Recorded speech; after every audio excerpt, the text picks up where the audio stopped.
Hello, and welcome to day 17 of the 21-day weight loss challenge. And today we're going to talk about your social network and its importance to not only your waistline, but other health behaviors. So I want to start with this with a little bit of a story, and then bear with me as I extrapolate. There's a book called The Power of Habit by Charles Duhigg. And in the book, he has a crisis upon him where he can't figure out how he's gained these 8 pounds that his wife keeps nagging him about.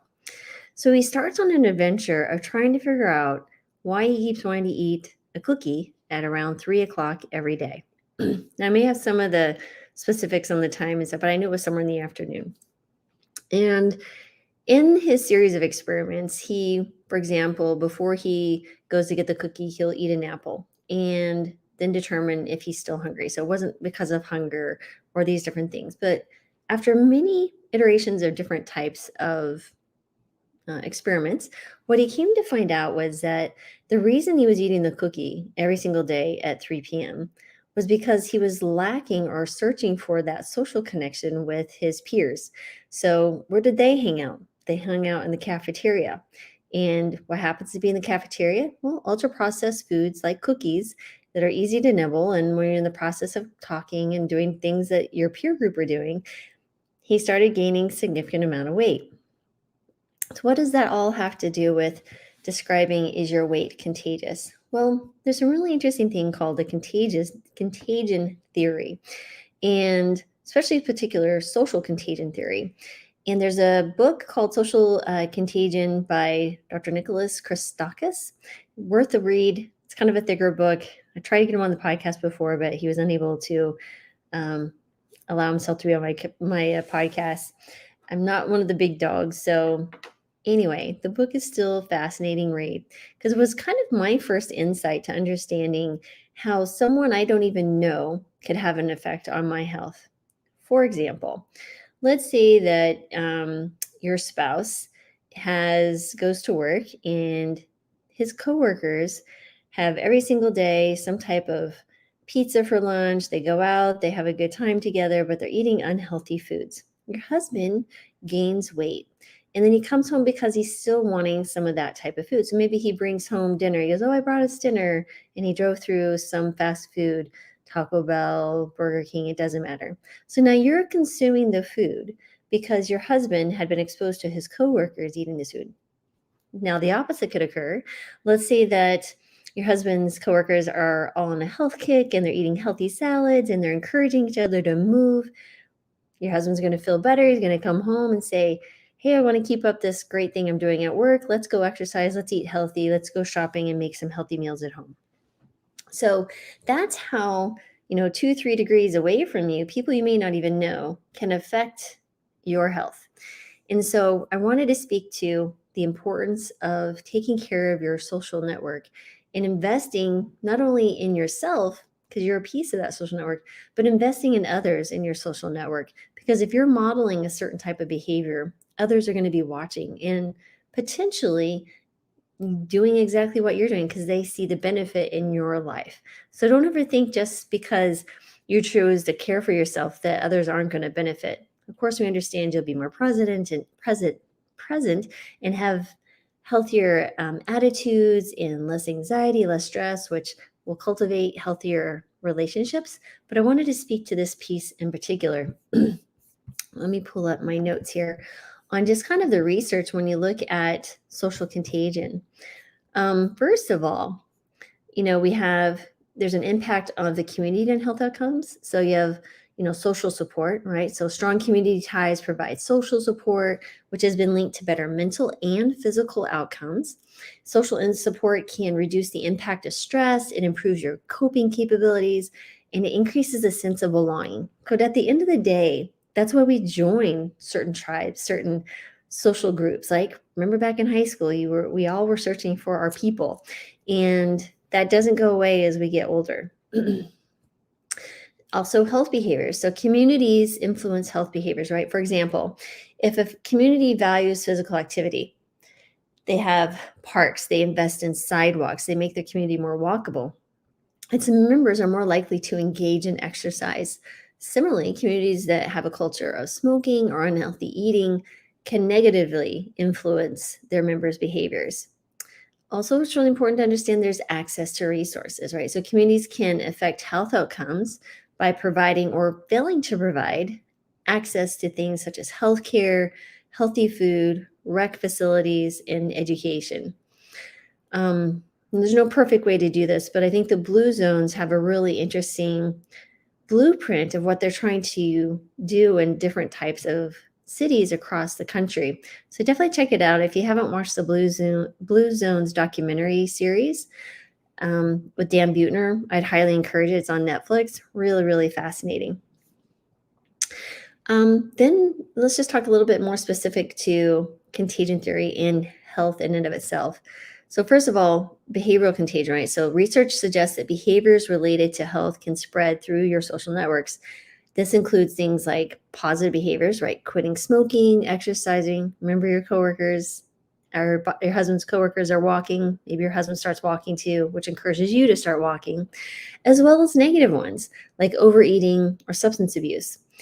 How about emotional contagion, right? So emotional states which significantly impact your health can also be contagious within communities. For instance, studies have shown that stress, happiness, and depression can spread through social ties. I'm not sure why that word is really stumbling across my tongue today. What about modeling and norms? This is really interesting. So, contagion often occurs because individuals model the behaviors and attitudes based on what they observe in their community. Okay, this can establish norms that further influence health behaviors. So, if we establish the norm that it's okay or perceived okay to eat large amounts of ultra processed foods, no one's going to think differently when you see that's what everybody's doing. What's outside of the norm is eating healthy and choosing to eat, let's say, a whole food plant based diet, which is very healthy and pushes you towards health, healthier outcomes, healthier way of living. But people really struggle and it causes stress because everyone around them is not consuming healthy foods. It's a really weird thing we've placed ourselves in this present world. Moving on. So community interventions in health comes, right? So you can have health promotion programs. So community-based health promotion programs can leverage social networks to improve health outcomes. For example, programs that encourage community members to exercise together, create a culture of fitness. So maybe you see someone taking initiative like in a church, for example, that's a very strong community ties and they're regularly meeting. That's a wonderful place to start somewhere like a health promotion activity. There's also public health campaigns. Public health campaigns can often target communities and spread, create, they think, widespread change. I say education can do some of it, but you still need to have some type of advocate within the community to have that conversation with people and be that personal touch, that human touch if we want to see something change. And that's why I feel like, for example, primary care doctors are really uniquely placed in different communities because one, we live in a place, we have a position of understanding people's health. We understand many times their social network or their connections. We also are in a place of trust. So people will tell us things that maybe they wouldn't tell anybody else. And we have a large connection with multiple diverse communities throughout. So you may see 10 different people in a day and they all go out into 10 different places and have absolutely no connection to one another. So imagine if you have the particular panel, typically anywhere between 1,200 to 2,000 people on a doctor's, what we call patient panel or their patients. Imagine throughout a year, all those different people that someone can affect. So if your physician is very health promoting and encouraging you to adopt healthy behaviors, that's going to be one push into the ripple into your network to continue that. Now, what if also the doctor down the street tells your next door neighbor the same thing, and now you come together like, hey, my doctor told me to start walking program. Me too. Let's work on that together. Now you have this multiple network effect. So you have these little nodes of influence, and before you know it, those nodes connect and they get bigger and bigger. I hope you can see that change. If you actually Google, there's a really cool video on YouTube. And if it's social contagion, and just type in Dr. Nicholas Christakis, that's Christakis, I think. There's a video, it's like 2 or 3 minutes, and it talks about the data that they use in the book, and how the over decades that people's weights and then their neighbors' weights change. And we're talking about how obesity can be contagious. Really fascinating. I think there's some other things here as well. So there's definitely some challenges with this, right? So there's heterogeneity, excuse me, within communities, meaning communities are very diverse, and interventions need to account for different subgroups and individual differences, right? So culturally speaking, language, education, resources, all that needs to be taken into effect. But still, we still should be trying to model, at least for ourselves, and then influence the people in our own circle. Digital communities, right? So, when I was a kid, the internet didn't exist. And I recall when it was it midnight? Yeah, midnight. You had 3 channels to choose from. They all went off. They played the American anthem, and they showed the little flag, and then it went, basically you get the white snow. And yeah, but now we have this incredible 24/7 reach anyone in the world, for the majority, ability to connect with anyone. So there is really no excuse for us not to reach into a community and find our people or our tribe.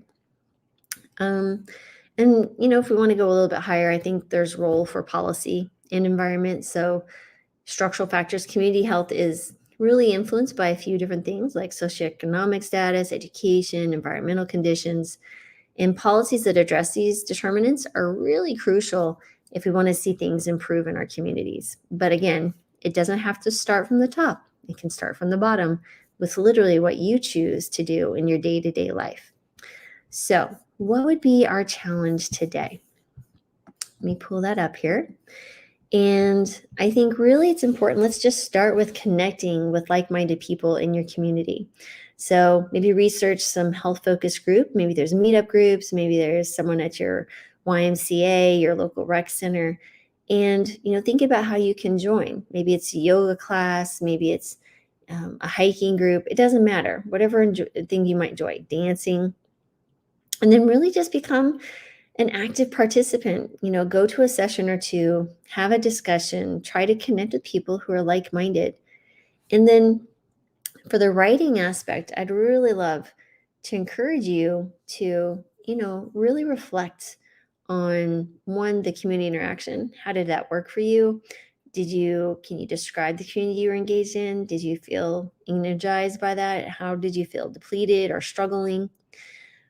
Maybe you want to know what was the most beneficial part of that. Did you find that sense of belonging? If not, is there a way to encourage it? Maybe there was a spark of hope. Maybe there was one person in that group. That's all you need to start. It's just 2 people having a conversation. And then ongoing participation. Was this group good for you? Were you still kind of on the fence? Well, maybe you give it another chance, or maybe you search for someone and refine your research on finding a group that really works for you. So remember, at the end of the day, we were talking about weight loss. That's how we started this conversation almost 3 weeks ago now. But I really wanted you to hone in on understanding there's so many aspects that create the opportunity and the thoughts and the behaviors and everything that lead to weight gain and, health outcomes that are associated with weight gain. And there's no judgment. We're not saying, individuals are all alone and what's the result of what's on the scale, and there's much more to it. But we all need to understand the circumstances. We have control on how we respond. We may not have control over every circumstance that happens to us, but we absolutely have control of how we respond and what we choose to do with that. And so really, where you are in life is a summation of all the choices that you've made. Even if there were events that happened outside of your control, you were in control of how you responded. Now, it doesn't mean that people can't be thrown into grief or thrown into crisis because things are just overwhelming. But as time goes on and we have time to process, we can choose to reach out for help. We can choose to isolate. choose to allow people to be carers of us. We don't always have to provide the care. So I just wanted to throw that out there as that thought. It was something that hit me today as I was just doing my morning walk, which has become almost an addiction because that's where time where I can sit and reflect. And then afterwards, I've noticed that I'm feeling not depressed or anything, but I feel calm and just very meditative, almost like thoughtful. Anyway, I hope you find that helpful, and I will be back tomorrow on day 18 of this 21-day weight loss challenge. Hope to see you there.